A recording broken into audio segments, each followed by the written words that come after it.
Unozoti ndakatozvarona amai. Unoziva amai vangu vanatuma zamu.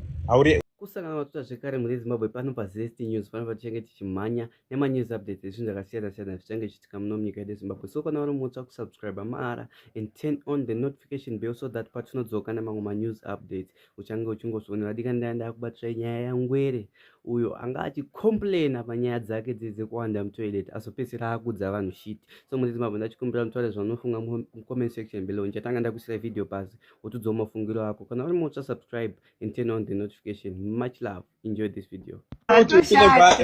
Unozoti ndakatozvarona amai. Unoziva amai vangu vanatuma zamu. Uri amai yangu mani nyarara mani. Mira mani. Aiwa sandaro usati drowe. Fuwa ndo wanda mtere munwa. Ndo pengere. Gwere mira. Nyarara mani. Mira. Chiko nene. Ndega nisikasekerere kama mwana amai zvese zvese. Aiwa ando. Zotonakize nini ndo wanda mtere tupakuta seiko. Aiwa ande se. Ndo nditadofu wewe boss tashashe wewe. Chiko newe nayo. Mira mani. Wangu ukatirire nyaya dzanyora usadhipise wangu asinyanya. Arikoneyo chingoshizamu pa 5 tione kumovara. Mwana mai. Ndo chidaro sha.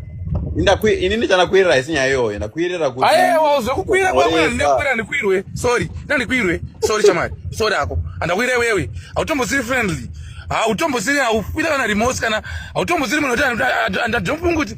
Pamwe ndimwe mwana PDD wakataone zvawe.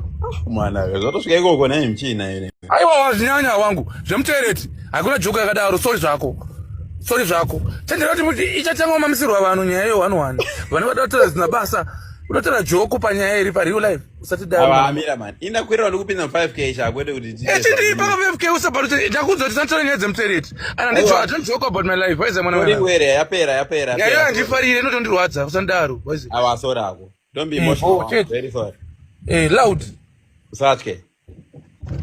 I want you to say no. Muri Zimbabwe second update redu rinosiririsa iro raitika kunonzi kuBluffield kuHarare. Muri Zimbabwe kwaurayiwa mumwe murume anonzi Mr. Machara aurayiwa nembwa dzaMr. Michael Mupinga. Muri Zimbabwe hakuna kumira zvakanaka chingoto muzororai murugare Mr. Machara. Muri Zimbabwe ndachikumbotora zvaunofunga mucomment section below wotudza mafungiro ako maringe this whole situation. Much love. Chingoti ngavafambe munyasha vazorore murugare. Imbwa idzi toita sei nadzo muri Zimbabwe? Taura zvaunofunga mucomment section below wobva watudza mafungiro ako maringe this news update. Much love. Thank you for watching.